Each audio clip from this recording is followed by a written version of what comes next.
that's what I want for all of you, is that all of these tools are just like breathing.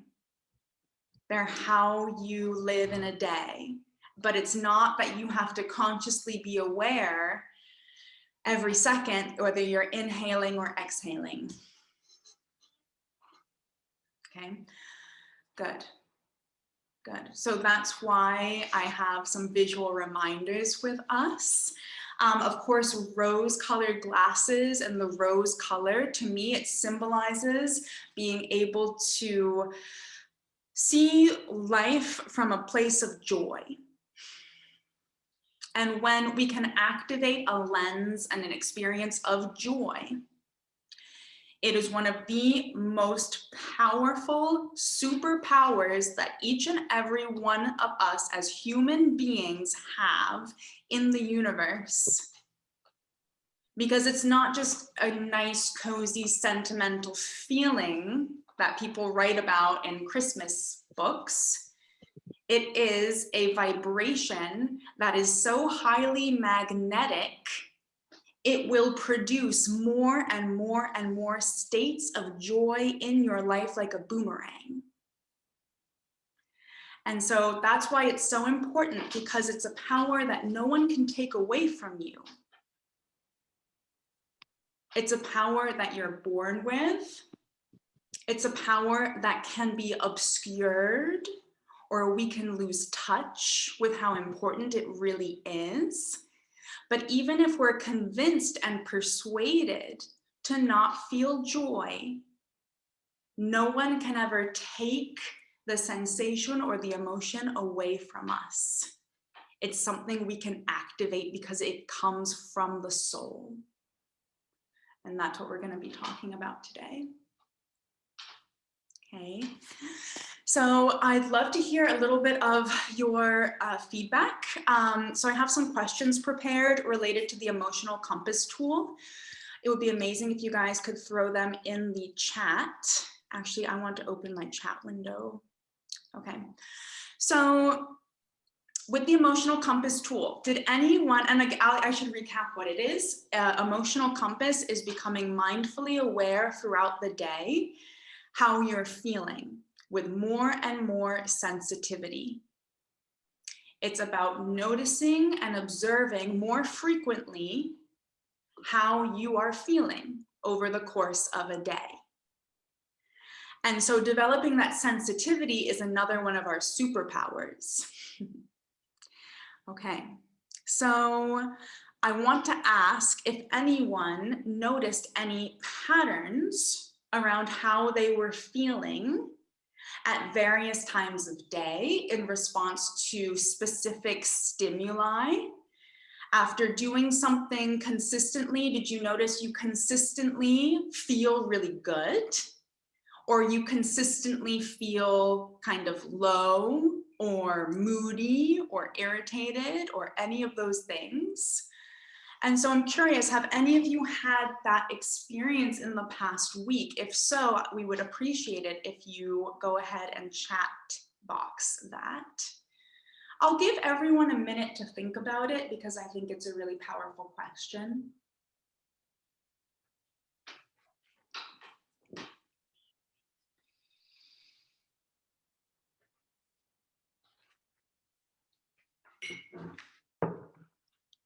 You know, for me, I'll notice things such as I'm in, like, I get slightly irritated when I see my bed is not made. This is such a mundane example.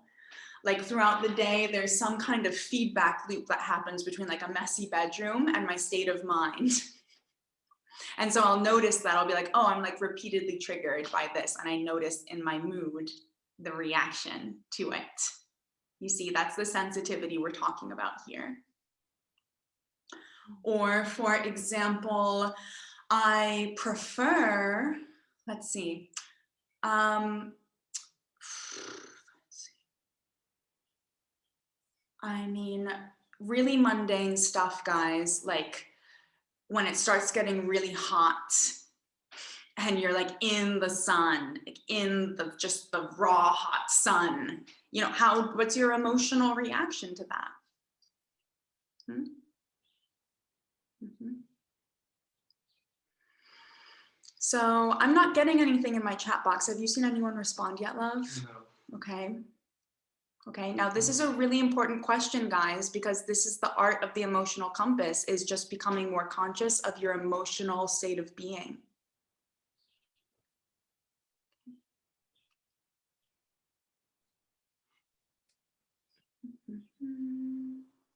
Yeah, Andy says a messy kitchen is definitely one of his triggers to feel low, right? It's just these little things, you guys. This is the stuff that we no longer pay attention to. This is the stuff we take for granted. How we feel and respond to different colors. A different seat in a restaurant might make you feel better than another seat. Wouldn't you want to know that, if the whole point here is that we're starting to want to feel good? We want to feel better, more and more and more. So Adam says, I've definitely noticed that as I take walks outside and sort of unplug from my phone and computer, I feel freer and relax a little bit. Definitely feel my blood pressure lower. That's awesome. I love this example, feeling into the body. Taking walks outside and unplugging, I think that's really common for a lot of people. Right, love? Like, people find that if they can step away from their work flow, then they feel, yeah, more free. That's nice. Freer and more relaxed. I like it. That's a great way of describing it. And when I see orange cars, I get excited. Orange is my favorite color. And Adam actually does have an orange car. We should see a picture sometime, Adam, if you want us to put it in the group. Put it in the group chat. Miriam says, yes, as we discussed on Friday, I noticed that I feel stressed and when unexpected emergency tasks pop up throughout the day. Right, exactly, exactly. That's really good to know when you feel stressed. That's really good. Now, when, let's say, when I'm in the sun, I feel charged, restored, and just overall happy. I love that. That's a good thing to know about yourself. That's beautiful. That's beautiful. Yeah. And Miriam also has some like visa things coming up, which are like unexpected and have been a bit stressful for her.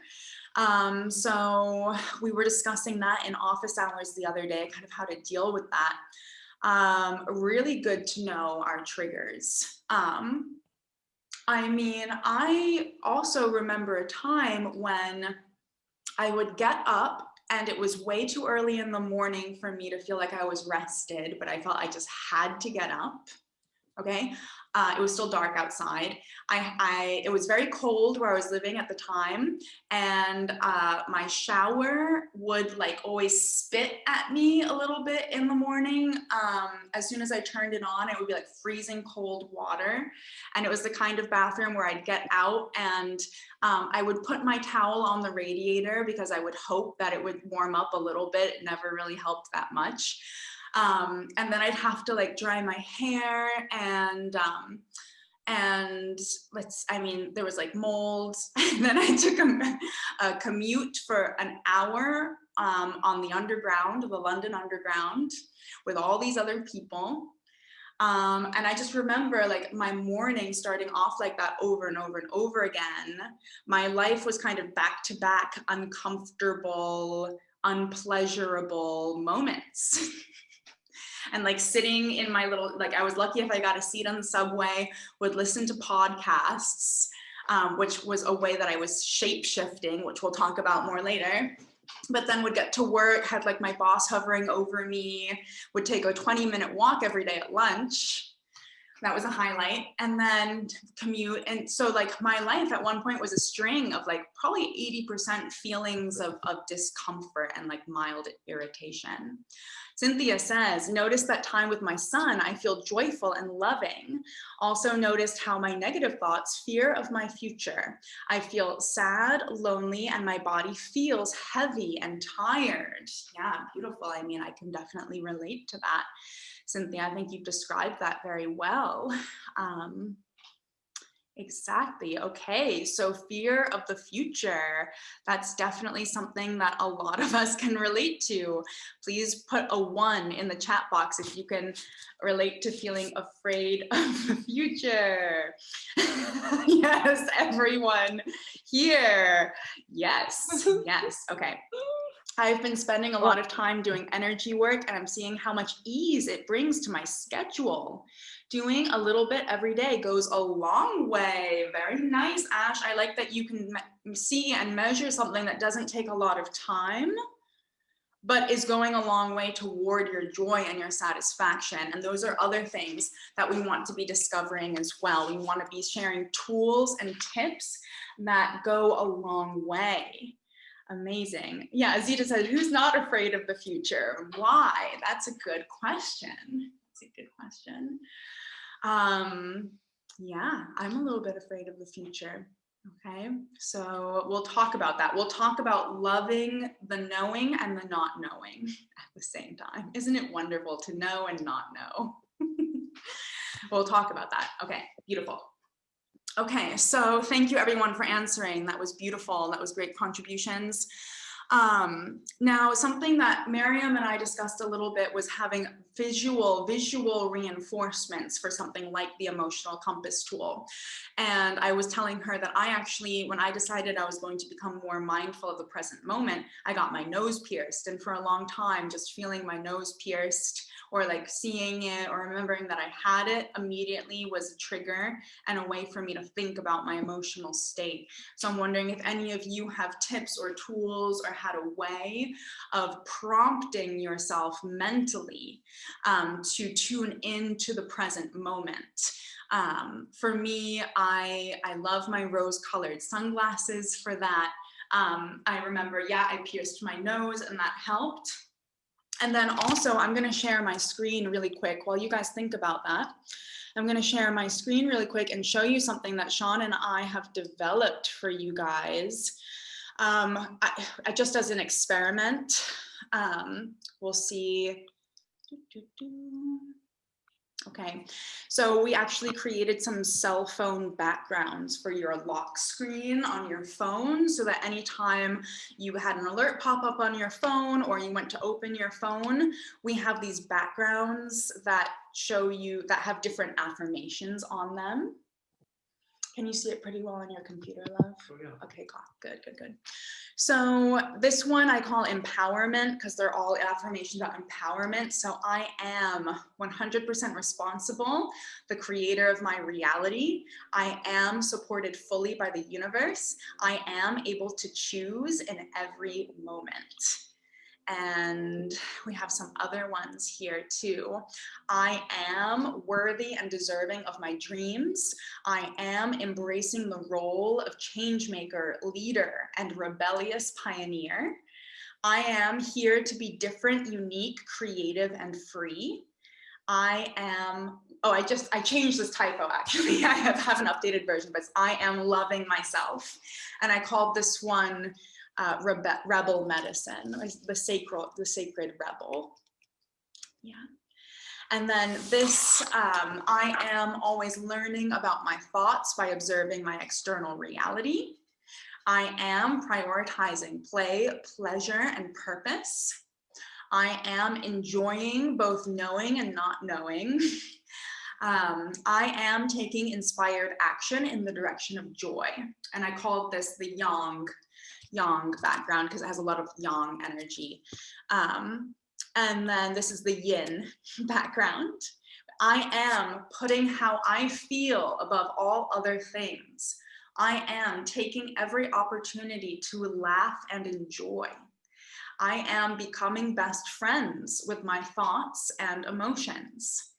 I am allowing myself to feel deeply and release freely. And this is for more of that like emotional regulation and having a healthy relationship with our emotions. So yeah, I'm going to make those available. And basically everything that I put in those affirmations is there to act as a trigger and a visual reminder for us to recognize, again, our inner power and the superpower of joy and the magic of emotions. And we're going to be talking a lot more about the magic of emotions today, because emotions actually guide and direct us in so many ways toward our destiny. I gave you the tool of the emotional compass because the compass is in place to direct us back into the current of life, where we get to float downstream with the current of life, with ease, with flow. Okay, I think I'm going to change my view here. Okay, so once we're in the current and the flow of life, then we are no longer resisting, we're no longer struggling, and things go our way. Does that sound good to everyone? To be in the current of life? Yeah, that's where we all want to be, right? Okay, so the emotional compass is what takes us back to the current of life.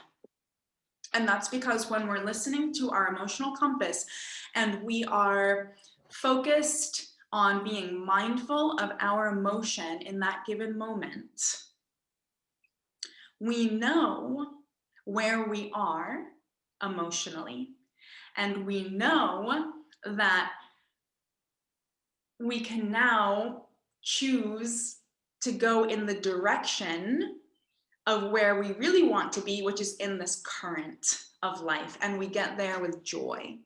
We get there with this rose color. And we'll talk more about that today. But the reason why the emotional compass is so important is because it is the tool that's going to help you direct back toward the current of life. And yeah, I took so many notes earlier. I just wanted to check some things off and make sure that I'm getting to everything. Good. Okay. Okay. So I talked a little bit just now about the power of emotions, and I'm going to tell you why they're so important. And that's because our emotions are very much a direct line to our soul.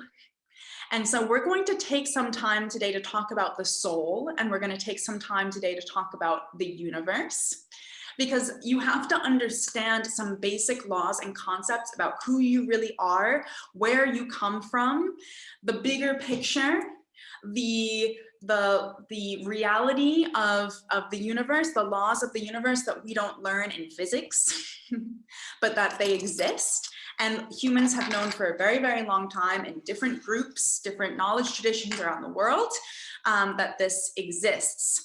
These laws exist, and they are observable actually in our reality, and they are laws that we can be using to our advantage. So today the subject is mostly to understand the nature of the soul, and the nature of the soul as an emotional relationship, and then also some laws of the universe, which are important for you to know as we move forward.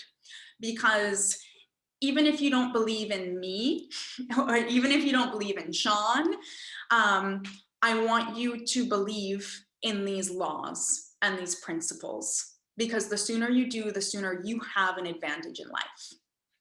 Okay, so first of all, the soul. Where does my conception of the soul come from? I mostly understand the nature of the soul, I believe empirically, through the study and the service of past life soul regression.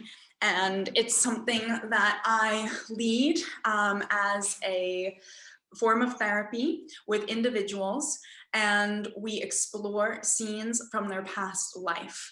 Before I started conducting this work personally, I was just fascinated with the concept.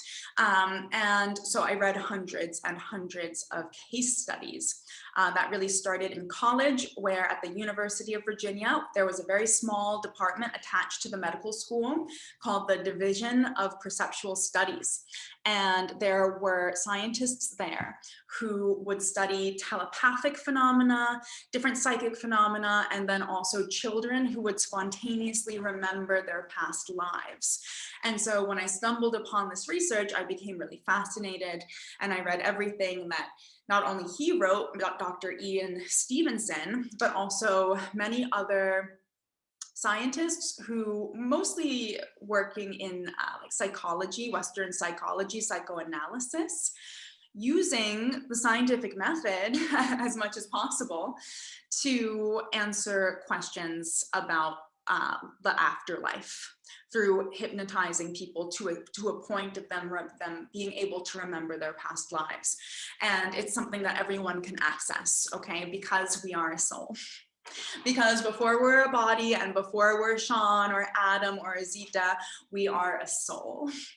And there's only a very small portion of our soul that embodies into a physical vessel in 3D. And the rest of our soul exists in higher dimensional planes and still retains consciousness and still interacts with and directs us and connects with us individually on our life path. I have been studying, of course, past life soul regression, case studies of people who had spontaneous memories of their soul life, and also what happens in between lives. You're able to regress people through hypnosis to the experiences and the sequence of events that transpires for every soul between lives. And I found that very fascinating always. And I found it fascinating that what's happening at a soul level is that the soul is constantly existing in a non-physical embodiment at a higher dimensional plane. And a little bit of that soul drop comes down into this physical vessel. There's a drop of consciousness. I actually know a woman who does past life soul regression, and she simultaneously is incarnated as a chimpanzee, and she knows that. She feels that. She's had visions of that. And it's something that does come up in past life regression. It's possible to have separate consciousness in several different vessels anywhere in the universe. Okay, so, you know, I want this to be mind-blowing a little bit because I want it to expand your awareness of who you really are. Who you really are is a drop of your soul having a human experience. There is no right or wrong in life. You've had many, many, many lives. You may have many more lives, maybe not. There is a point where the soul no longer incarnates physically, but I will tell you that it is a real gift to be here because we are able to experiment, we're able to play, and we're able to create in 3D. We're able to use all of our senses here. It's an incredible gift, and it's something that the soul looks forward to. It's something that the soul deeply, deeply enjoys. And what the soul knows and what the soul remembers, even when we don't remember ourselves, is that we came here to create. We came here to enjoy. And we came here to learn.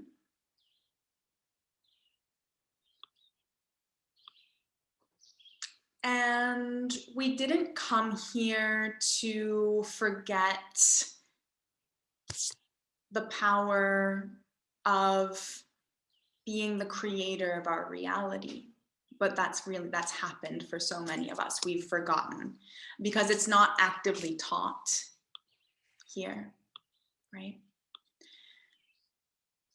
So we've forgotten that we are measuring the success that we have in this life, but we're measuring it by the degree of joy that we are experiencing in any given moment. That's true success from the perspective of the soul.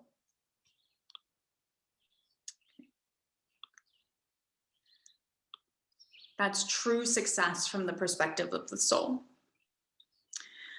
So that's the soul. Look, I've seen my past lives. I've shown a couple of you guys your past lives, and it's real. And what's so beautiful about knowing that is that suddenly we get a big picture view. We get a bird's eye view of what's really going on here. And what's really going on here is not that we waste our lives in struggle and watch our dreams dissolve around us, because that's just the way it is. Love, do you want to come and sit beside me so then at least we can hang out while, because yeah, mine's not really connecting. Oh, Lakshmi's here. Okay, welcome Lakshmi, welcome. Okay, so that's not what we came here to do. We didn't come here to play small. We didn't come here to live on the sidelines. We didn't come here to struggle or suffer. We came here to create our reality. And we came here to have success. And success is measured by how much joy we have and allow ourselves in this human experience. Welcome back, Sean. Welcome, Lakshmi. Okay, so Lakshmi, we just did some recap on the emotional compass, and I'm talking now a little bit about the nature of the soul. And this is how I've come to understand it through conducting over 50 past life soul regression sessions and reading hundreds and hundreds of case studies from other Western psychoanalysts who have done the same. So incarnation, where did you come from? You came from the soul. We can ask so many questions about this. If you guys have questions, we can talk about this in the second half. But the reason why we exist is because our universe is conscious. Okay, so that's why. And we're going to get to that once we go into the Universe-ity portion of the lesson. Right now, we're still in soul school. Okay, so incarnation is real, reincarnation is real. And so everything, something that you can know about your soul is that we all can exist at the same state of being, which is our sacred self.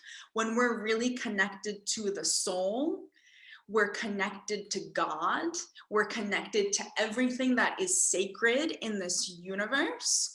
And because we are so connected to our true self and our soul self, we are able to create with incredible speed and with incredible accuracy. And so our real superpower and, getting back into the current of life is really coming back into relationship with the nature of your soul self, who you are at a soul level. Well, who am I at a soul level? Maybe you guys want to know, who am I at a soul level? Do I have to do a past life soul regression to know who I am at a soul level? Do I have to know that I had past lives in Stonehenge and died after a volcanic eruption, which I did? 2 different lives, those are 2 different lives. No, you don't need to know any of that. I'm gonna share my screen, and I just have some slides here on the nature of the soul. So I can tell you already so many things about yourself because I already know who you are as a soul. And who you are as a soul is a state of 0. And the 0 state is a state of the blank slate It's the blank canvas of who you are before you come into this body, and you learn all kinds of things about yourself from society, from your parents, from history books, from the music that's popular, the TV shows that are popular. 0 is who you are on that soul level before you come in and start picking up all of the information and the conditioning that we learn in our lifetimes. And so the 0 state is sacred. The 0 state is a door to God, and it is a door to everything that you need. Okay, I'm going to read this quote by Dr. Hugh Len. The only task in your life and mine is the restoration of our identities, our minds, back to their original state of void or 0. Who you are is 0. No religion, no sex, no color, no nothing. Those things are not important. What's important is love, and that's who you are. Now, when I say 0, I don't mean that we all just have to erase ourselves. We all came here to be part of this grand experiment. We're all different. We all bring a lot of color and personality and perspective. We have things that we like. We have things that we don't like. That's all really healthy. But coming back to the awareness of who we are before everything else is what connects us to a vibration and a state of being that starts to attract everything that we need. And the really good news is that the 0 state, if it was an emotion, is love. It's joy. It's this.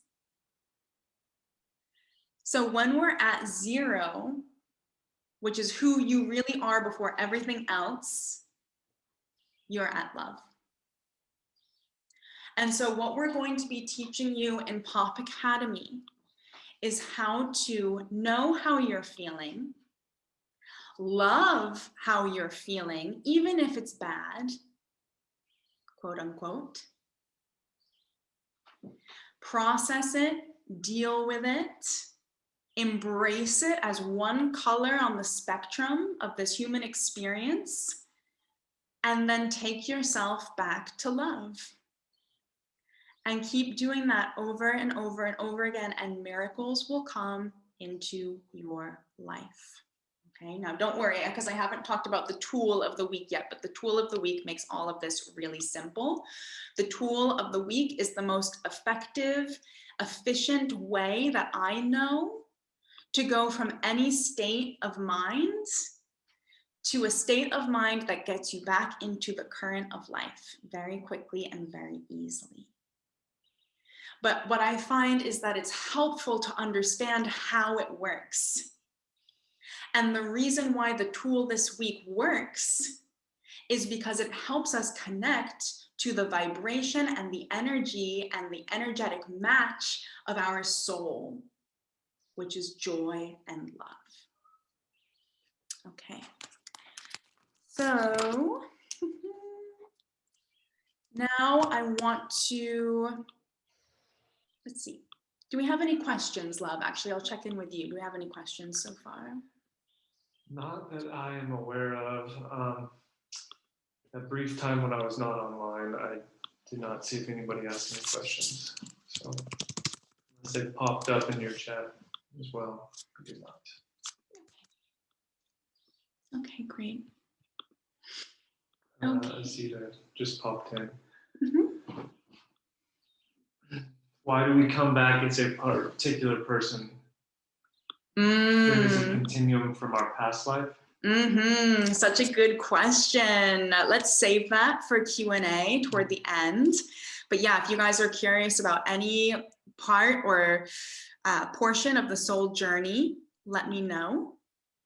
And we can definitely talk about that. Again, it's mostly from my experience from past life soul regression and also people's out of body experiences or near death experiences and what they come back from long-term comas where they feel they've connected to the nature of the soul.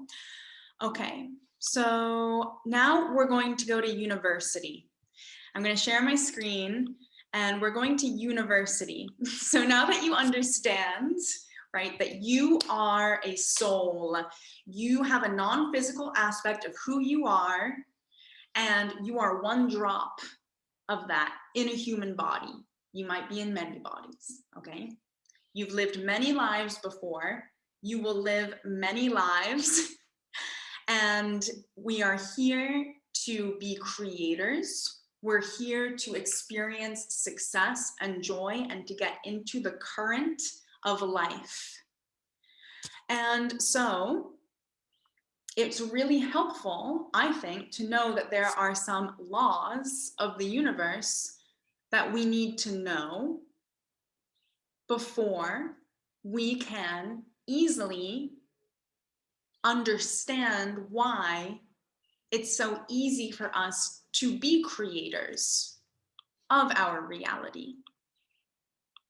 The soul has power because the soul is an extension of an even larger soul and an even larger consciousness, which is the universe herself.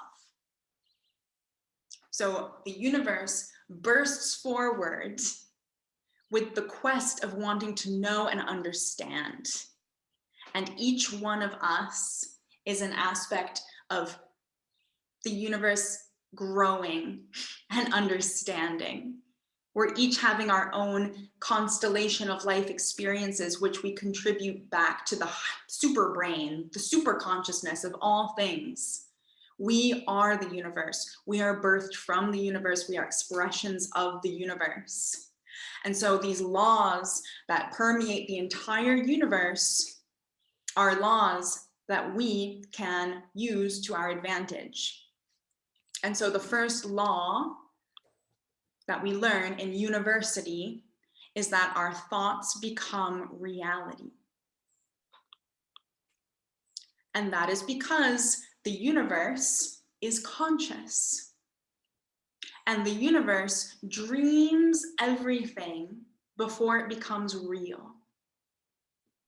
So the universe had ideas, and the universe was able to create matter and to create everything that exists. And we have that same ability. We can play to a lesser degree. And that means that with our own consciousness, we can go within, we can imagine things, we can dream things, and they can become reality. That is a law. So that's your superpower. All of you have that. No one is immune from that. Okay. Now, law number 2. Vibrational frequency, like attracts like. Everything is vibration. And the reason why the law of attraction works is because like attracts like. Like vibration attracts like vibration. And we can say that because everything is vibration. So any like vibration in the universe is being attracted to itself, like a magnet can identify other things that are resonating at that same vibration. So the reason why our emotions are so important is that our emotions are also a vibration. And the vibration of joy and the vibration of love are very, very high vibrations. And so we start attracting everything around us, which is also love and joy. It's very powerful. And it's because like attracts like. It is a law. Okay. Now, all things are dual. This is also a law. you know, and I want us to be thinking about this when we're experiencing negative emotions or unwanted experiences.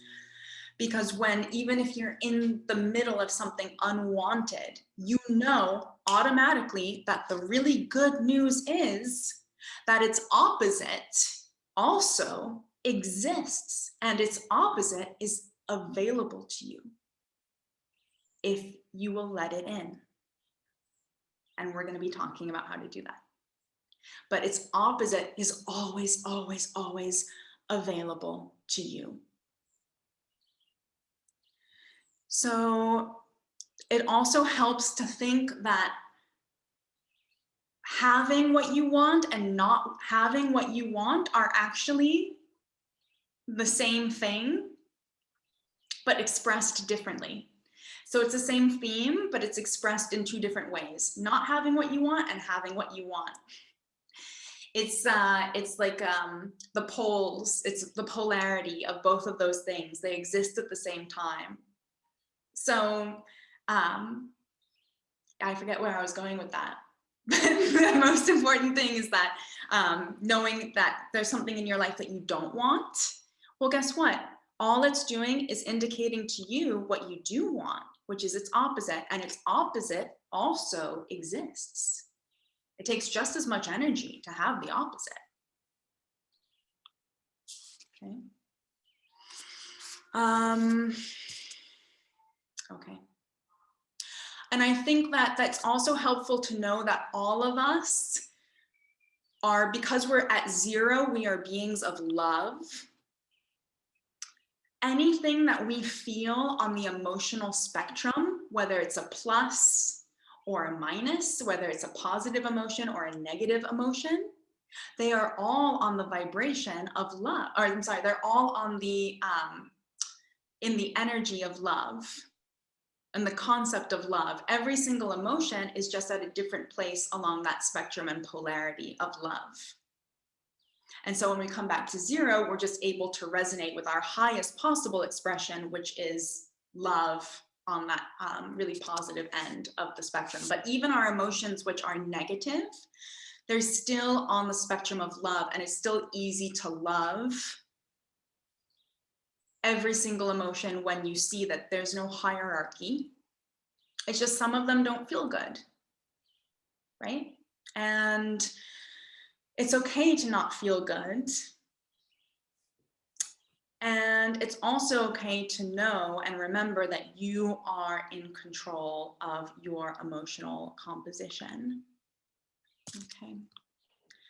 And then finally, cause and effect. This is the last law at Universe-ity, which you can start to really believe and understand because it's playing around in the background to absolutely everything. Cause and effect. Nothing is coincidence. Karma's a bitch. I did try to think of a better way of saying that, but I just feel like it's an expression that we all can know and understand. Karma exists, okay? It's why it's not your responsibility to punish anyone in your life. They will get what's coming to them. It might not be in this lifetime, it might be in the next lifetime. For example, I did a past life regression with a friend, and she in her past life was thrown in jail, even though she was innocent. And in this life, she knows the soul of the person who did that to her in the past life, and in this life, he's in jail. He actually went to jail, so he's in jail. That's karma. That's cause and effect. It's happening on different planes. Okay, there's individual karma, there's group karma, there's collective karma on the scale of an entire nation. But the good news is that we have control over our own plane of karma, which is our individual karma. Okay, so everything happens for a reason, which is why we're going to be learning to take 100% responsibility in our lives. Okay. Cause and effect. When we understand our personal karma and that we can take 100% responsibility for our lives, it's the most empowering thing, because yes, we're 100% responsible, but we're also 100% capable of making a really empowering shift and change in our life course and trajectory. So those are the laws. Now, I kind of breezed through them because, you know, I just feel like there are things that are just happening in the background, and I just want you to be aware. I might refer back to these if you guys have questions. You know, if you have the question of like, well, what if what I really want for myself is to be making $500,000 a year, living in Ibiza with 12 poodles and my soulmate, and that just seems impossible to me, right? Then I will say to you, if you can think it, you can have it. It already exists. It already exists, whether you believe it or not. But the really cool thing is that once you can believe that it does exist, then it's easier for you to connect with that, and it will come into your life. It is law, right? Or let's say, for example, you say to me, well, it's just always been the case that I've been really, really poor and I don't have any money. So it always has to be that way. Well, no, it doesn't have to always be that way, because our thoughts create our reality, and also because all things are dual, which means if you have the experience of having no money, also realize that there is an equal experience available to you, which is the experience of limitless abundance. Cool, cool. So I love talking about what we don't like. I love, love, love, love, love it, because it is the first step to understanding what we do want. And then all we have to do is start attracting what we do want. And we do that by being mindful of our emotions. We do that by being mindful of our emotions, because this work begins and ends with how we feel. Okay. Now, also this week, I wanted to talk a little bit about our psychic senses, but I will save that for a future lecture because it's not imperative. I'll still include it as a worksheet in the bundle for this week. You can take a look at it. Basically, the reason why I wanted to introduce the psychic senses is because you know, I want us to also start becoming sensitive not only to our emotions, but our finer perceptive capacity to know things for no reason, to have flashes of insights or ideas arrive to us from nowhere. Because again, those psychic senses are ways to have a more detailed conversation with our soul. Not that it's ever extremely clear. I'll just put that out there. But you do get some hints here and there from the soul, which can be really helpful. And we all have the ability to develop our psychic senses. So we'll talk about that more a bit later, because I know that you guys find it really interesting, and I do too. But for now, just know that you are a soul, and know that there are these 4 main laws that always have your back. They always, there's no way you can break them. You can believe in them or you cannot believe in them. It's real. You know, it's like funny, Sean was saying, it's funny when people say like, oh yeah, I believe in the law of attraction stuff. I do, I believe that.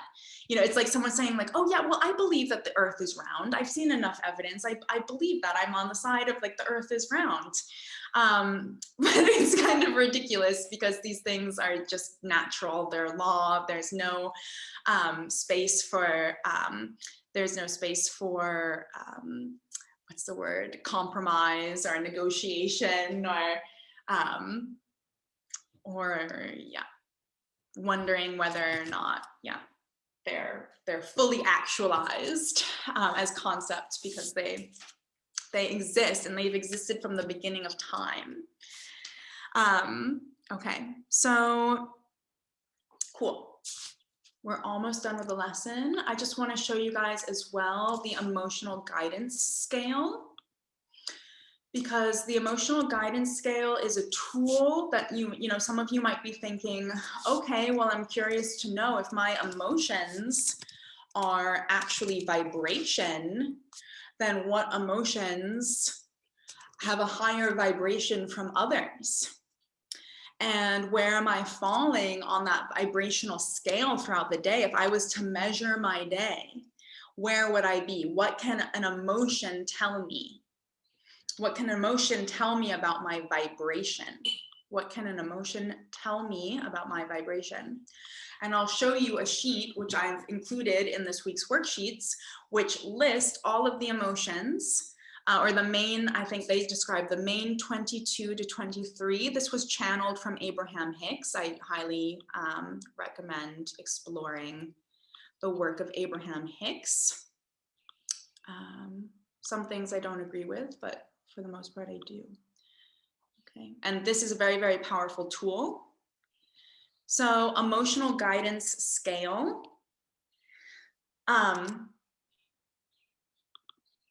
This is the place to be. Woo woo! That's the place to be. You have full screen on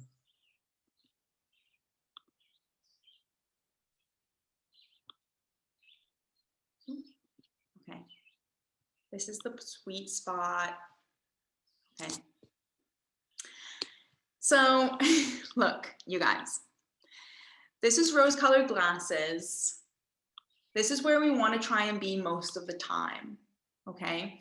At this point in Pop Academy, I don't expect you to know how to go from fear and powerlessness to enthusiasm like that. Okay. But I imagine that there are times in your day when you're feeling like this, and you can catch yourself in those moments and you can head more toward joy, right? There are times when we're bored, we are irritated and impatient. Well, it's pretty easy to come back to gratitude and say, well, you know, I still ate today. Oh, I still moved my body today. Oh, things aren't so bad.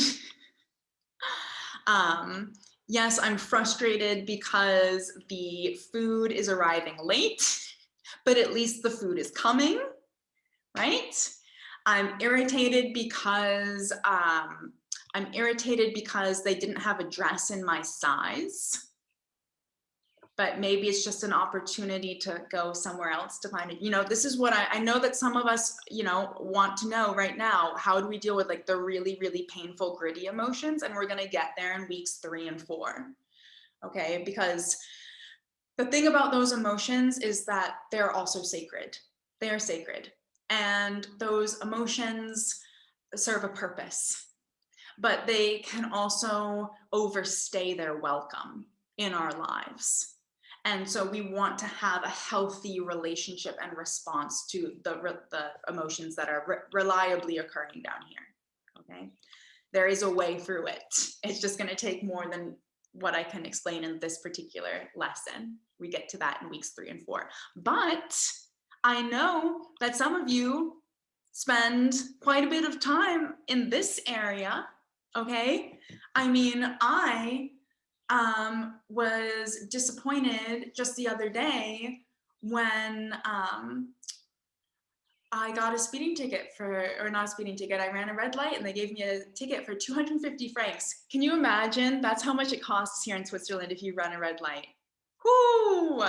Okay, so there are all these micro moments throughout the day, and like I could go on and let that like completely ruin my mood for several hours, or I could keep thinking about it, or I could pay it and be pissed and just think about everything else that I had to pay, and then I'm thinking about that I don't have any money, and then I'm in scarcity, and oh boy, then we're like really far from the current of life, because the current of life wants to take me to a place where I have enough money where I don't have to worry about the fact that I might get a speeding ticket or a parking ticket every once in a while in Switzerland, which is just the case here, you know. So and that it's just going to be a tiny little hiccup and not a huge detour or distraction, right? So okay, a lot of you would know, you'd be able in these moments to say, oh, I'm feeling frustrated, well, I'm going to play some music and I'm going to start to feel better. But I want to teach you my tool, which is the tool that I love for getting back into the current of life. Ooh, in DC, $400 for speeding tickets. Azita, yeah, girl, I mean, come on. That's like groceries for an entire month. How can you do that to someone? It's just ridiculous. I think it's just ridiculous. So, you know, that's something I don't like, which means I have to focus on what I do like, which is not receiving tickets. So we're going to clean on that, Azita. Okay, cool. I'm going to share my screen once more just to show you the tool of the week. This is our tool. It's called the Ho'oponopono cleaning tool, and it comes from Hawaiian kahuna mysticism, or the Hawaiian spiritual tradition. And I bet a lot of you have heard of this tool before. And I love it because it's simple and it's straightforward, but I can also tell you how incredibly powerful it is. The person that I learned it from also taught it to a couple who was living in New York City, who they were a law firm, and they had many, many clients. And they would use this prayer every morning before work to pray for all of their clients. And every single one of those individuals who was supposed to be at the World Trade Center on September 11th wasn't there that day. They had an excuse, they were elsewhere. They had bypassed this disaster, this tragic event. And so that's the power of prayer, that's the power of vibration, that's the power of being in the current of life. You often bypass or are not present for chaotic events or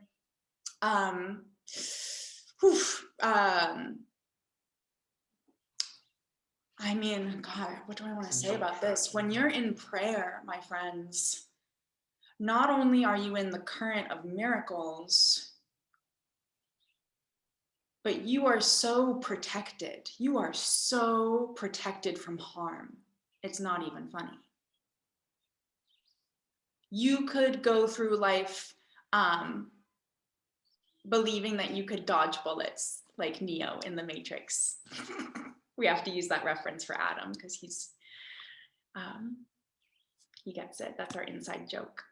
So you have to get to the point where you trust so much in the current of life that you no longer have worry or fear, because you understand that being in the current of life means you are so incredibly protected. You are so, not even an inch of you is in harm's way.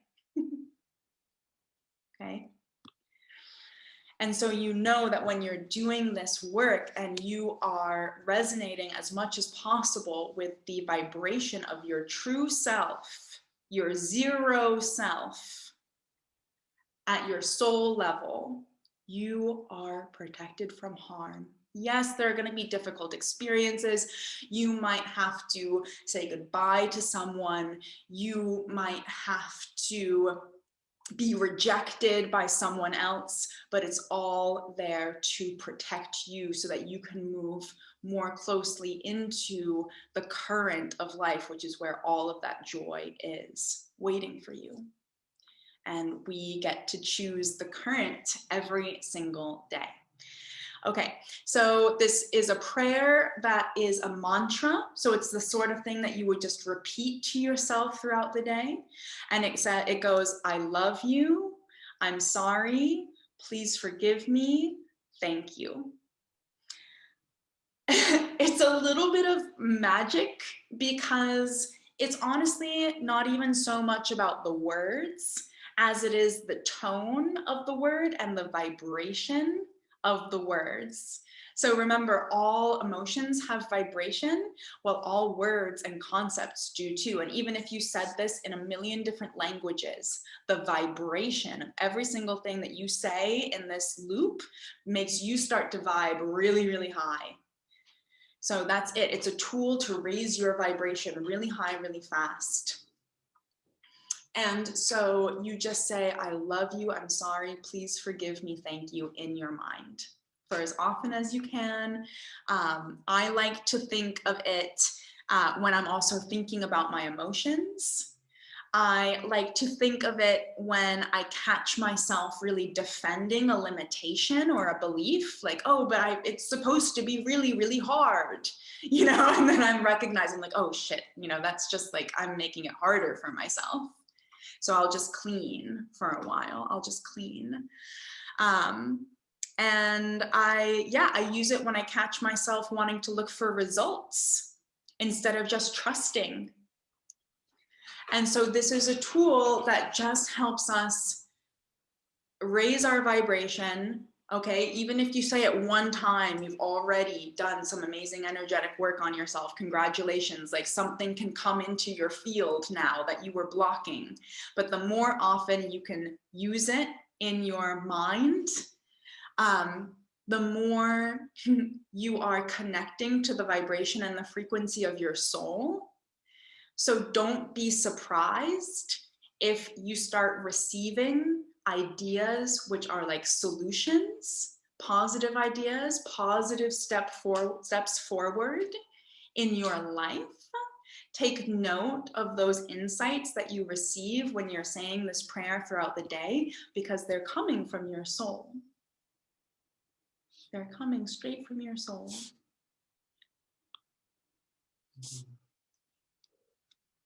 So it's the tool that I find to be the most simple when I'm using my emotional compass.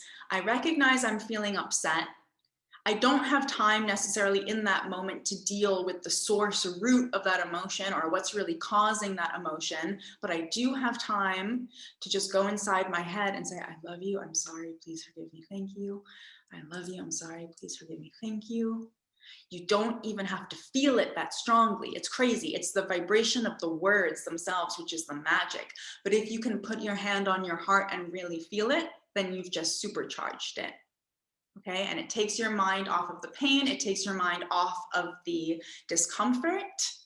And you know that you're doing something now. You're doing something productive to get you into a better place. Okay, so that's all I wanted to share today in terms of the lesson of the week.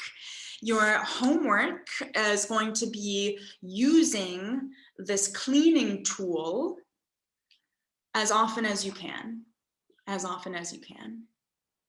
And we are also going to ask you to go ahead and be thinking a little bit about those times in the day when you're feeling at your absolute worst, because those are the things we're going to be bringing to the table in weeks 3 and 4. And I want you all to be kind of aware of those feelings as well. Okay, so that's the deepening practice for this week, is to use your emotional compass, use your cleaning tool, and be thinking a little bit about those times in the day or your life when you're feeling your absolute worst. Okay. Cool. So I'd love to open it up to questions. Any questions that you guys had along the way? Any clarification questions? Any practical, logistical questions? We're here to answer everything. So I think that you can raise your hand. Is that right? Cool. So I see Cynthia raising her hand. So Cynthia, join us. You have the mic. Okay. Can you hear me? Mm-hmm. Okay. Well, I'm really curious about the cleaning tool, and could you talk about who the prayer is going to. Who, like, is it just like when you do it, where are you sending it? Oh, beautiful question. Thank you, Cynthia. Thank you so much. I think about that often, and to me, it's a combination of knowing that it's a prayer for me. It's a prayer for all of my relations and the human family, because we are all family. We are all family. And it's also a prayer to the universe. So I send it to myself. I send it to everyone that I'm interacting with in my field. I'm sending it to the universe. Thank you. Thank you. I'll pull it up again because I did include some text here. So I love you. Just to explain like the formula here, I love you is an expression that takes you back to zero.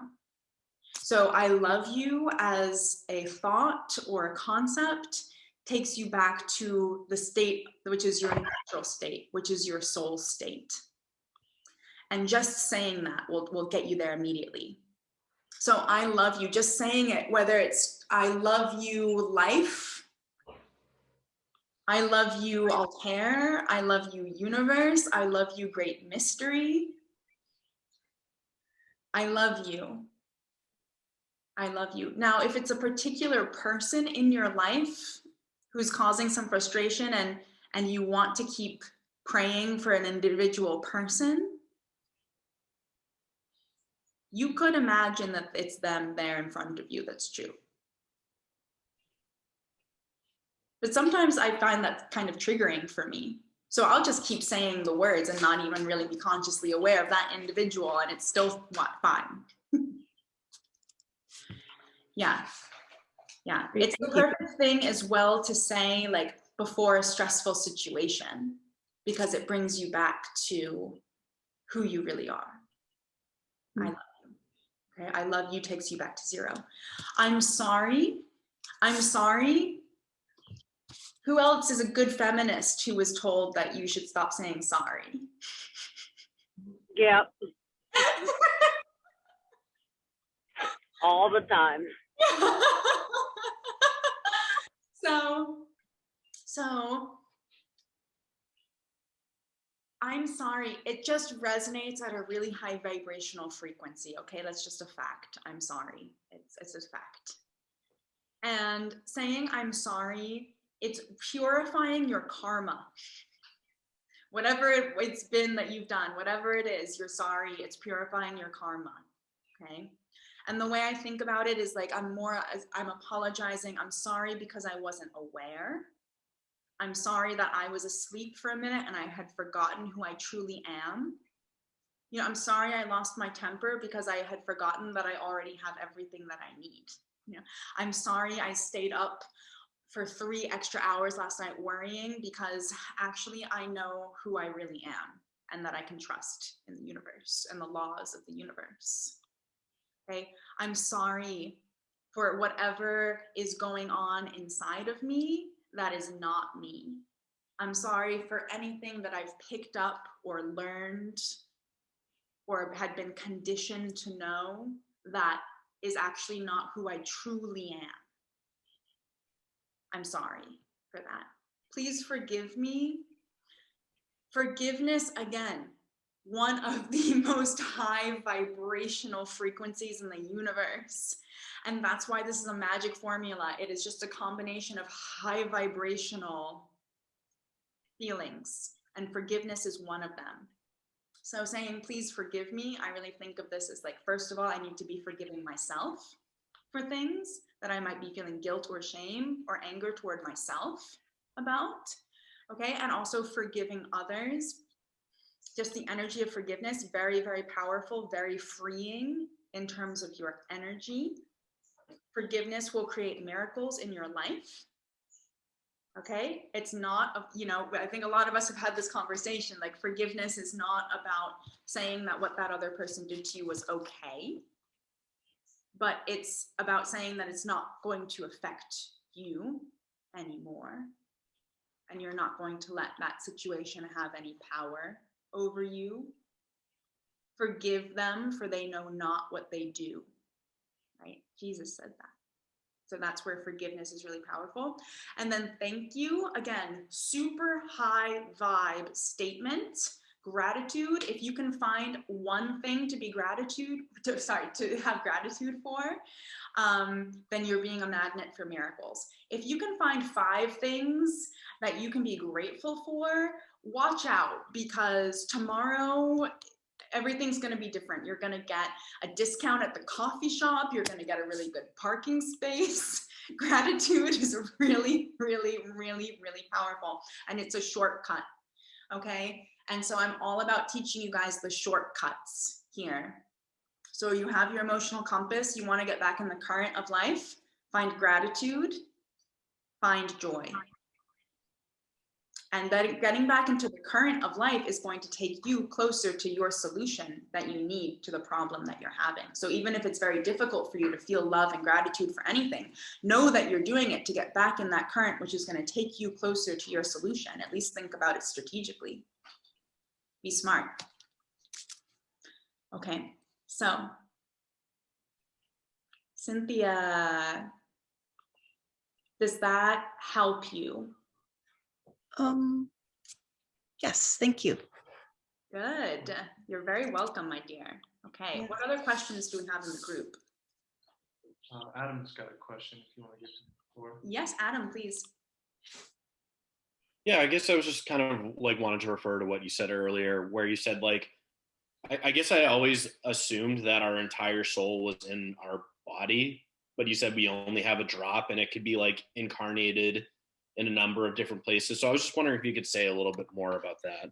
Yeah, it's super cool, Adam. Like, it's totally possible that you can be incarnated in the same body at the same time. Valentina, actually, who's in our group, I know she wouldn't mind me saying to you that in our regression experience, she was simultaneously a princess and a poor boy living in the same town. And this was in ancient Persia, actually. And that interaction, that mirroring of those two experiences just helped her soul expand and grow in a way that offered a variety of experience and awareness. Let me think what else. Oh, also the very good news. Okay, so practically speaking, you know, for those of us who have loved ones who've crossed over, they will likely at some point incarnate again. But it means that when we cross over, we can still unite with everyone else that we know and have ever incarnated with and love, because most of their soul essence is actually in the afterlife. So everyone's still hanging out up there, even though there's a portion incarnated in a human body. So it's not like we sleep, like our souls go to sleep while we're incarnated. The soul is still very active and very much alive. Yes. So I wish I had like more anecdotes or stories I could tell about that. But it's something that's an ongoing question for me with my research, and it's just a matter of like evolution. You know, the soul's journey, the soul's imperative is to evolve. The more lifetimes we have, the more we're learning, expanding, and evolving.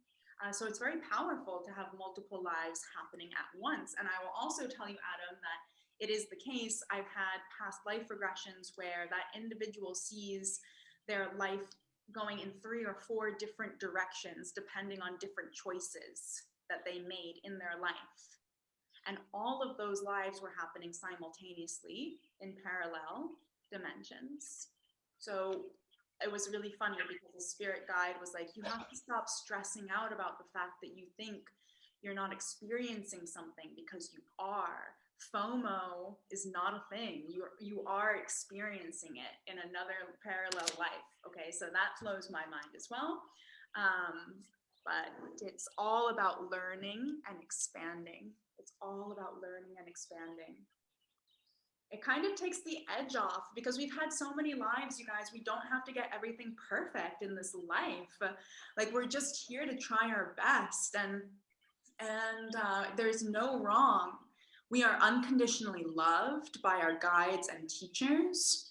If we ever feel shame or like we should feel punished by a higher power, that doesn't exist. We are doing that to ourselves. That would never ever come from our compassionate spirit guides and spirit teachers. Never, ever, ever, because they're too smart, they're too wise, they understand. It's all part of the great mystery, the great experiment. Everything goes. We're learning. We have to have lives where we are the prosecutor and the bad guy. Okay, we all have to, actually. We have to experience that. It's part of God. It's part of reality. We have to have lives where we experience some suffering. We have to have lives where we experience hate, and we hopefully learn from it, but there's no time limit, there's no final exam. Okay. Yeah. Zita had a poem that she wanted to share with us on emotion. Cool, we can take a look at that. I think first I'll answer Azita's question about like why when we incarnate, is it because of a result of our last life? Azita, was that your question when you said when we incarnate in this body, is it a direct result of the past life we just experienced or something like that? Yeah, actually, as I've been thinking, listening to you, so, in line with the soul's journey to evolve, so I heard this from someone about, she said it to me that, you even chose your parents, right, as part of that process. And I was like, no, I wouldn't. I know, right? And then, at least not one of them. But it's just like, okay, there's a purpose to this, and I'm still trying to figure out, like, I like the idea of me choosing this. It's just the hard, and but that's what I was wondering if you could. I'm sure you know that part. Yeah, choose your parents. You did choose your parents, Azita, and it can be related to past life karma.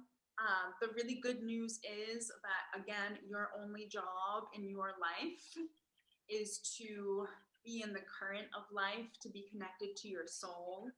So the more you're able to love yourself first, and the more you're able to use this mantra of I love you, I'm sorry, please forgive me, thank you, you will find the path of least resistance with your parents.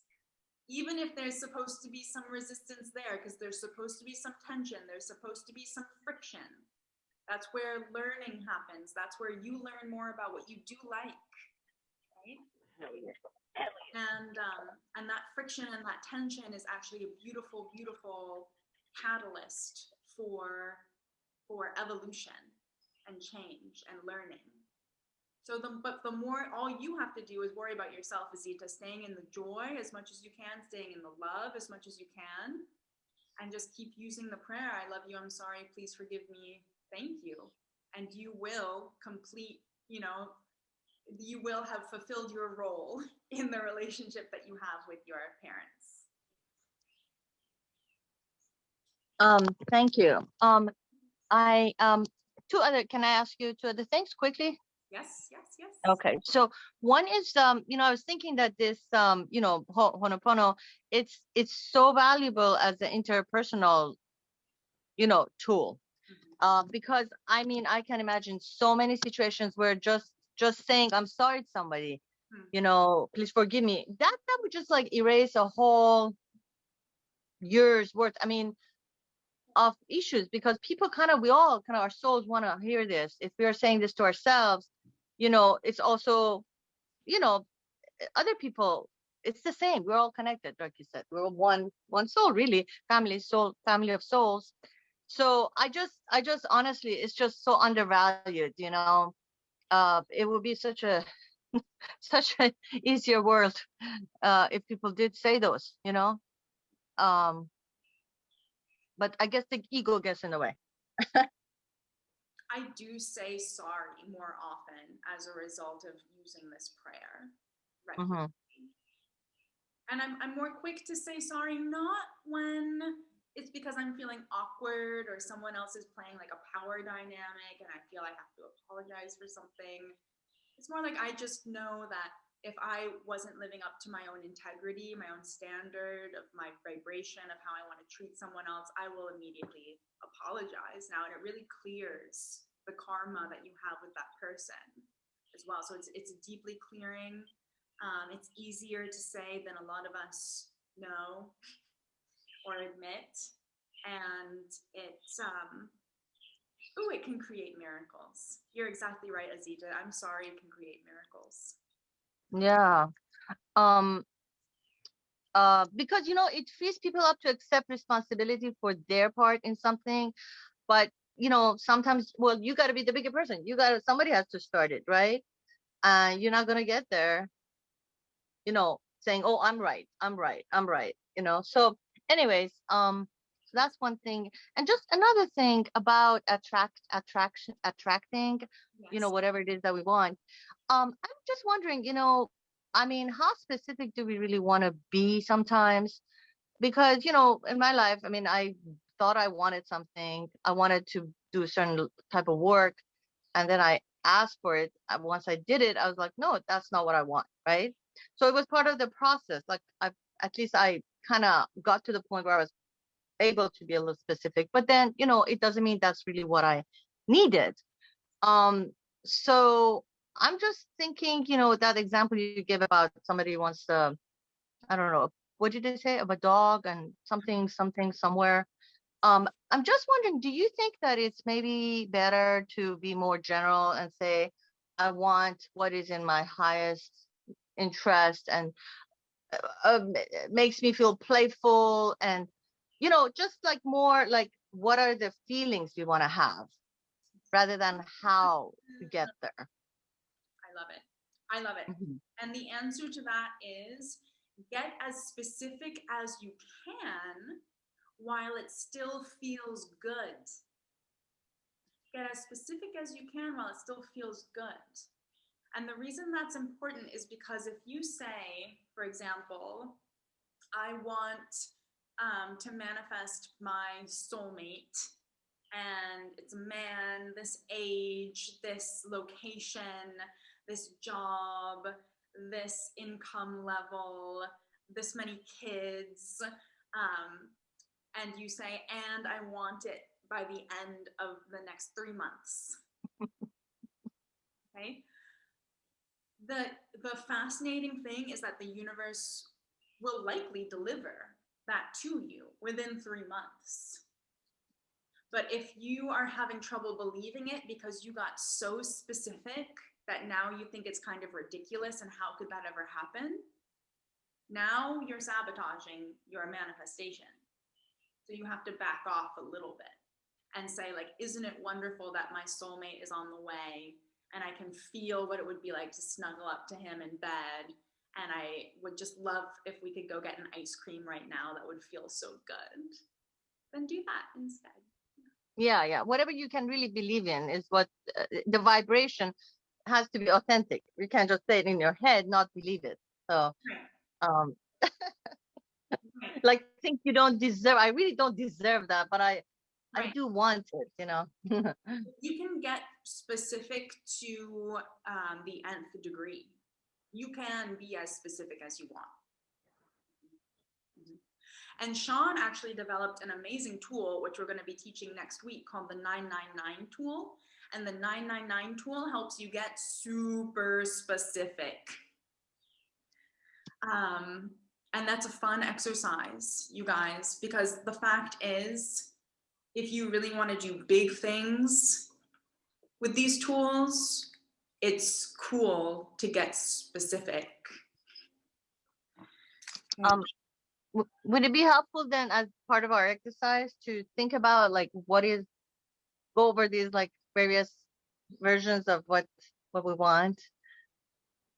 Beautiful. We're going to be discussing that actually in the next lesson, Azita. So we're going to be doing a little exercise together where we look at between 1 and 3 different categories of well-being in our lives.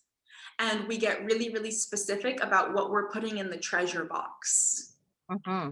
Okay, so imagine I've given you the emotional compass tool, which now is your ability to be very conscious and aware of how you're feeling throughout the day. Now I've given you the Ho'oponopono tool, the cleaning tool, so that now from wherever you are, you can redirect yourself back into the current and to start floating downstream. And what's at the end of that stream? What's at the end of that current? Your treasure box. So that you are floating effortlessly toward your treasure box. And then you open up your treasure box and everything you want is inside. Okay, so we're going to be looking at between 1 and 3 categories of our well-being. And we're going to be doing an exercise together where we get really clear about what goes into each of those treasure boxes. Mm-hmm. And yes, it's always organic. It's always evolving. We're always adding things because we're always having experiences that we like and we don't like. Like, oh yeah, I forgot that I wanted a greenhouse attached to my next house until I saw a picture of it on Pinterest. I was like, oh yeah, I want that. I want the greenhouse. That goes in the treasure box. Now it's immediately in the treasure box. Okay. Hey, Alter, there's this thing, I forget the name. It's vision board, right? Yes. Okay. I don't know if that's a tool that you use or believe in. I've never really, well, I did a little bit. Yes, I did. I did a version of it, but it's like, I don't know if that would be, if it's a good tool, maybe at some point you can talk about it. Maybe we could all do it while we're in class in general, like during our 12 weeks. Sure, we can definitely talk about vision boards. That's going to be coming up as a tool to help you supercharge your manifestation. So we talk about that, I think, in week 10 is supercharge your manifestations. But I can show you the vision board that Sean and I have been working on, just so you can see, like, we do take that seriously, actually. Yeah. Tool.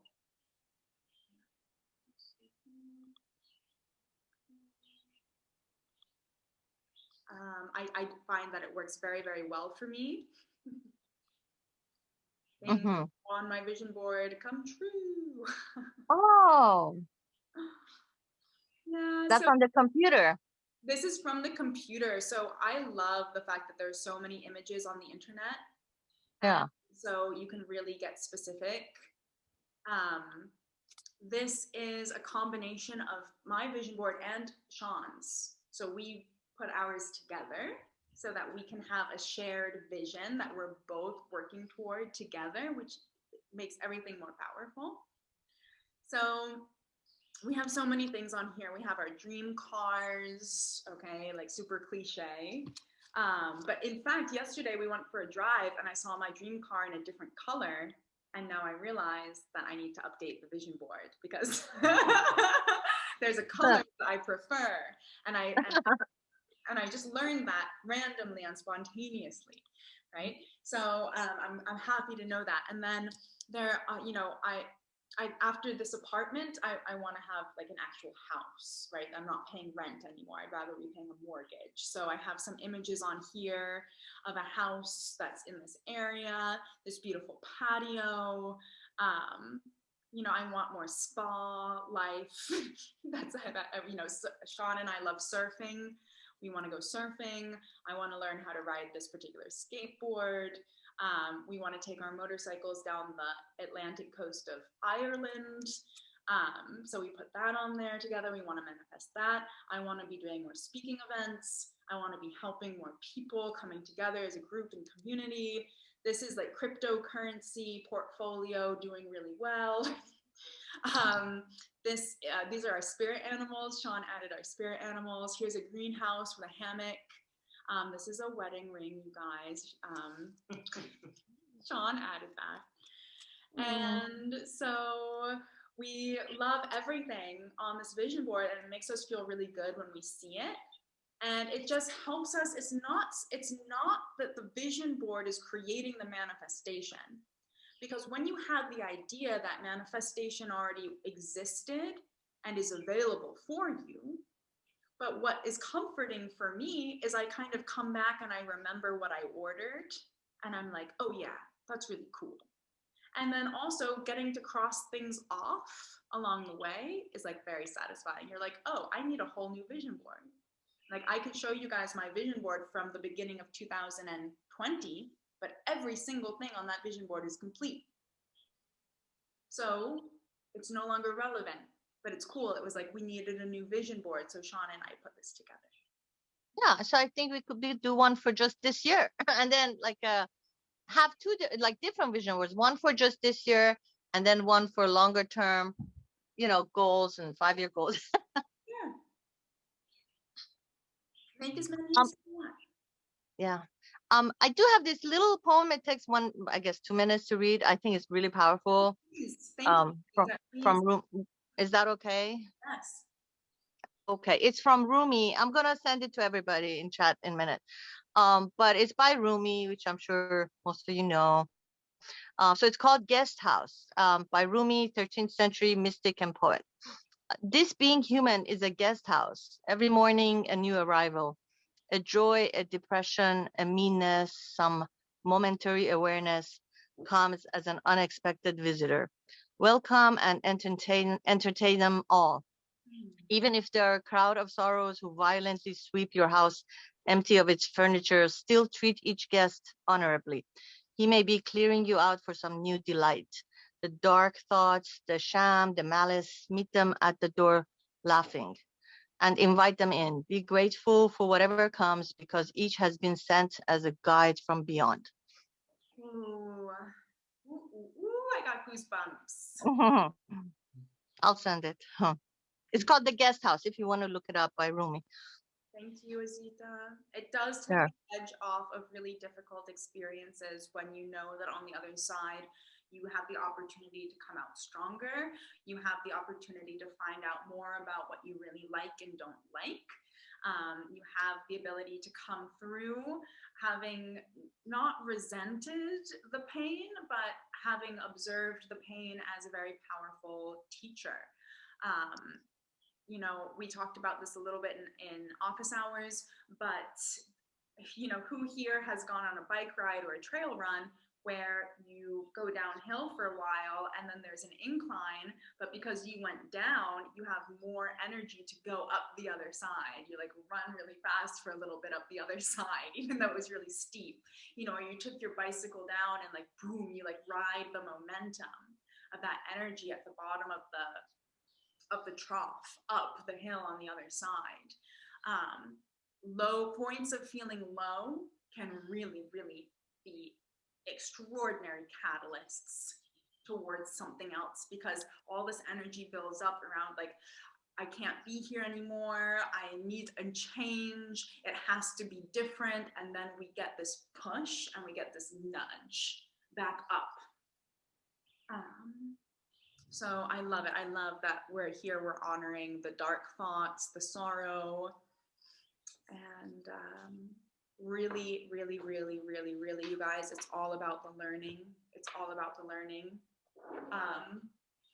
To be honest, our angels and our spirit teachers and our spirit guides, they won't really give us painful experiences unless they think that it's going to be the thing that really gets us moving.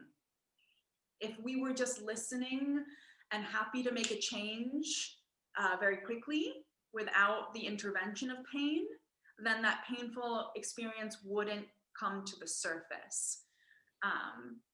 Disease, crisis, pain, suffering, these things are really in place to help us move back toward our true self. So even when we're feeling really, really low and broken, we are still being asked to recognize what is most important. And that's coming back to the things that make us happy. because we can try and figure out how to solve our problems from the ditch all day long. Like, why is this happening? How do I get through it? What's on the other side? Well, you know, the real point is that you just start moving toward love and joy again, and that you're just putting more love and joy in your life, because that's how the soul measures success. So when my brother passed away and I was in a lot of pain from that, I also at the same time was working a job that I was really disappointed with. And I was in a relationship that I was really disappointed with, and my physical health was really suffering. If I had taken that pain and thought to myself, how do I solve this? How do I fix this? Well, I guess the solution, because society is telling me this, I guess the solution is I stay with my boyfriend because it looked really good on paper and there was a lot of like financial security, and I could have just stayed safe in that. I could have remained in my job and continued climbing the corporate ladder because that's the only way to find success. And if I want to make myself proud in my life and live my life to the fullest, I should be working harder in the corporate world. And when it came to my physical health, I should just see more doctors and spend more money on seeing doctors, because doctors are scientific and doctors have all the answers. And that is the answer now that my brother's passed. What do I do with my life? And all these other things in my life are failing. I should just try harder at the things that are making me unhappy. No. The answer was to start moving toward the things that brought me joy. And I'm so grateful for my spiritual awakening that happened to me when my brother passed, because that became so incredibly obvious to me as the answer. I was being told, I was really channeling, to pursue your joy. Don't compromise on your joy or the things that make you happy. Otherwise, you really suffer in life. Okay, so a lot of those choices were difficult. I was working for the United Nations. There was a lot of status. There was a lot of prestige. I was good at networking. I was young and attractive. I could have worked my way up, whatever. I guess I could have. Like, there are all these things that I could have held on to because they were normal to me, and they also logically could have brought me some benefit. But when I was really honest with myself and I did a personal inventory, none of those things were making me happy on the inside. They looked really good on the outside, but I was killing myself.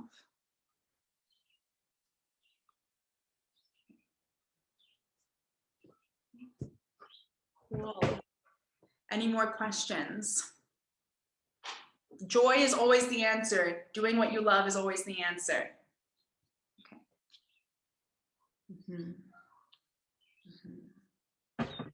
Okay, I would not be here getting to talk to you guys about my dream life if I had kept doing all the things that I had been doing at that time.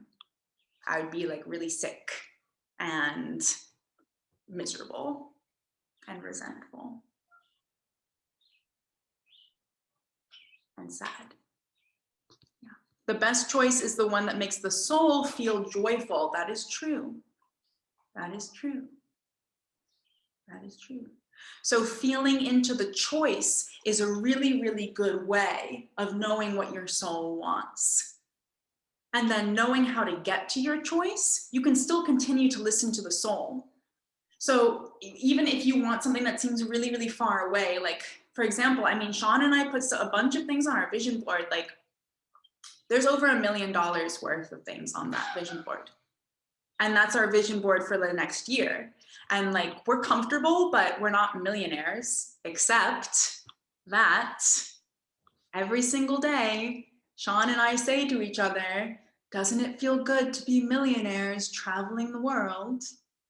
Because we know the power of mindset. We know the power of thought. We know that it makes us feel good beyond belief to be millionaires, traveling the world, changing lives, helping people become more free, helping people follow through on their dreams, on their plans, you know, having clients have those breakthrough moments, being able to serve more and more people, being able to have a house where, you know, we can have our family and we can do all the things that we want to do over the next couple of decades. Like, that brings us so much joy.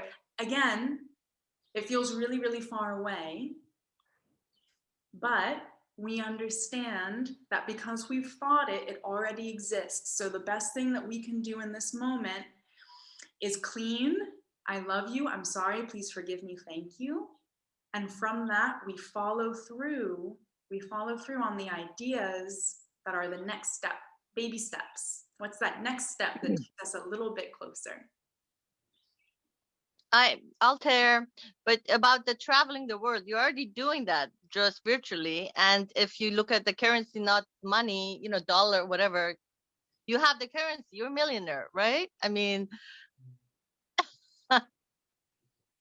Beautifully said, Azita. So true. It's already here in so many ways. When you can know in your heart that you are already rich beyond belief, because of experience, because of fresh water, because of freedom of movement, then this work becomes a lot easier, you know. And just the fact that all of us have computers, we can log into this conversation. I know that each and every one of us have so many things that we can be grateful for.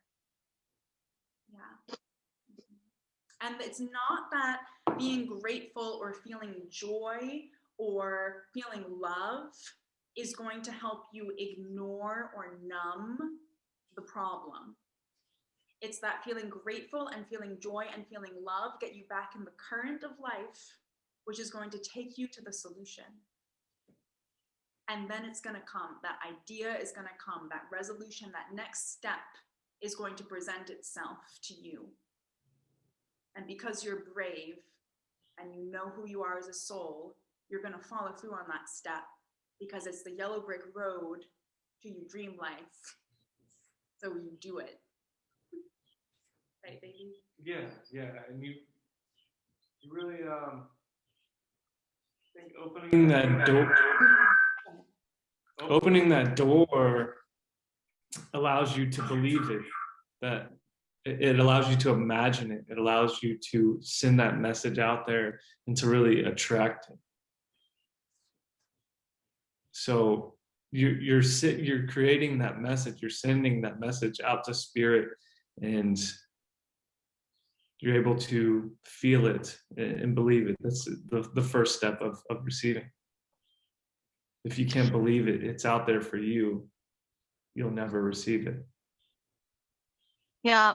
You know, with the Rumi poem, oops, the Rumi poem, you know, I'm thinking to myself, you know, Rumi is not saying, okay, just keep letting the same, you know, things come through and sweep, you know, your house. And I mean, he's just saying, if you're feeling it, right? Feel it, but learn from it, right? It's supposed to be a guide. And then then you can decide, what is making me feel this way? And do I want that in my life? You know, do I want these people in my life? Am I going to let them make me feel that way? You know, but first, I think we have to just kind of feel it. Then we have to come to terms with, what do I want to feel that, and what is making me feel that, and then make a conscious choice, right? To then realize what is it that's doing it, and what's stay with your, you know, joy. I want to feel joy. I'm acting like I am already in the state of joy, and then see what, you know, how things that come in affect that, right? If you can be brave enough to experience joy, even when things aren't looking good, you will be rewarded. And it's not because you're going to numb out or avoid the problem that you're facing. It's because the answer to the problem that you're facing will emerge to you, but the solution can only come when you're in that current of life. Okay, I was listening to Abraham Hicks the other day, and there was someone on there saying, oh, I'm in a relationship with someone, and but I'm actually not so interested in that particular relationship anymore, but I've been doing all of your work and using all your tools by trying to stay in love and joy, and now there's another man in my life, and I'm falling in love with this other man, but I'm still in my other relationship. What do I do? You know, and the answer was, well, you kind of have already done it. You were doing it already as soon as you decided that you weren't satisfied with your current relationship and you wanted to start attracting another one. The fact that you got into the current of life, guess what? He showed up, whether you've resolved things with your previous partner or not. It can only come to you when you're in the current of life. And that's how you end up solving the problems. This problem isn't solved as soon as you step into love, although it is in so many ways, it's done. But as soon as you step into love, now the solution can come. Now the next step can come. Whereas before, in the frustration and the irritation and the depression, the next step couldn't come. And it feels weird when you're in the depression and the grief and the frustration to try and step into love and do anything you can. Watch a funny movie. Watch a silly, silly movie. Call a friend and laugh. Anything just to get your joy and your love up a little bit more. Not because I'm asking you to ignore the problem completely. I'm just asking you to ignore the problem for a little while so that the solution can come into your life. Yeah. Think you know, when they say stay, go with the flow, you know, we hear these cliches, and it's like over the years I've been thinking, well, what does that really mean, right? And now I'm thinking, you know, through this lesson that you know, basically maybe it means staying with the flow of the soul. And the soul, you know, path of least resistance is not the path of being lazy. It's the path that's just the soul consciousness wants us to be joyful. And that's, like you said, that person was attracting that because that's where the joy was. And I mean, that's if you're, you know, if that's what you're doing, if that's your vibration, you're attracting that. And so you don't want to resist, because in our head we have this, no, I should be doing this. This is where, like, you know, you said, oh, I need to be in the corporate world, I need to go up there. But that's not, if you feel your soul, you know, that's not where you want to be. And so the choice, it becomes easier because you're follow the money, follow the trail of joy, right? Follow the joy. Thank you, Azita. That's such a beautiful comment. I have to say that everything in my life that I'm proud of is a result of making a choice to do something that I loved rather than to just do the thing that everyone else wanted me to do. And it does take some courage in the beginning, but it does get so much easier because, exactly as you say, it continues to unfold, and you just start riding a new wave. Thank you. Okay, so again, you guys, just to recap, we're just, you know, we have talked about a lot of concepts together today, but the main juice of it are the tools. So that's the emotional compass, becoming more aware more frequently of how you're feeling without judgment. Number 2 is the Ho'oponopono prayer, or the cleaning tool, which is going to help you in those moments when you're feeling bored, aggressive, frustrated, irritated, overwhelmed. Just keep saying it until it feels complete, until you feel something shift inside of you. And then next week, we're going to be talking more about our specific manifestations. What are we manifesting together in Pop Academy? What is your order that you're placing to the universe? And what do you want to see on the other side? Well, you know, what's in your treasure box? And then from there, we're going to be going more into how to in a very healthy and natural, loving way, properly process very difficult emotions, traumas, wounds, programs, and memories that are blocking you. Okay, I'll give you a bit of an example of what you can expect next week. We'll be talking about what you want to put in your treasure box. And then I'm going to have you list underneath every single treasure box, I can't because. And all of your limiting beliefs are going to come up, which is great. John and I will do it too. That's our promise. Let's do it too, baby. Sure. Okay. Okay, so we're all going to do it together. We're going to put everything we want in our treasure boxes, and then all together we're going to say, I can't because.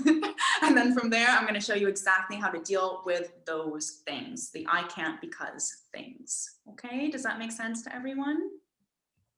Wait. Yeah, go ahead. Oh, that's next week? That's not this week. Correct. Okay. That's That next sounds cool. Yeah, it sounds cool.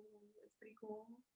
And we'll have some more stories to tell. Okay, thank you everyone. I don't want to keep you any longer, even though I could talk to you for hours. You are each a gift in my life. Sean and I continue to pray for all of you. We're saying the Ho'oponopono prayer for all of you every single day. And we just love how many people showed up to office hours this week, how many people brought their questions, their difficulties, their challenges, their struggles, and how much solidarity there is and how much love there is in the group to help us overcome all of these things together as a team. So thank you to everyone for bringing your love and your vulnerability. You are simply amazing. And I love all of you. So blessings to every single one of you. Aww, love you guys. I love you all. Thank you so much. And we'll see you in the group chat. We'll see you at office hours, okay? Okay, let's go like this because this is the pop symbol. We have to go like this because we're popping. We're popping like popcorn. Pop Academy. Woo! Thanks, guys. Have a good day. Bye, everyone. Bye.